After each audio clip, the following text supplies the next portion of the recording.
کلچیوں کے نام پلوس رسول کا خط۔ اس کا پہلا باب 10 آیت سے، تاکہ تمہارا چال چلن خداوند کے لائق ہو اور اس کو ہر طرح سے پسند آئے، اور تم میں ہر طرح کے نیک کام کا پھل لگے اور خدا کی پہچان میں بڑھتے جاؤ، آمین۔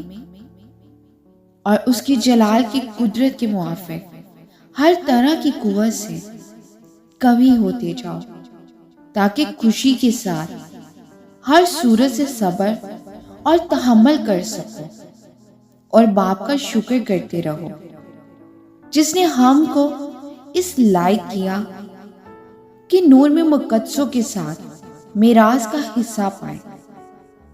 اسی نے ہم کو تاریکی کے قبضہ سے چھڑا کر اپنے عزیز بیٹے کی بادشاہی میں داخل کیا، جس میں ہم کو مخلصی یعنی گناہوں کی معافی حاصل ہے، آمین۔ خداوند کی زندہ پاک کلام کے پڑھیں اور سنے جانے میں اس کی برکت خداوند کا شکر ہو۔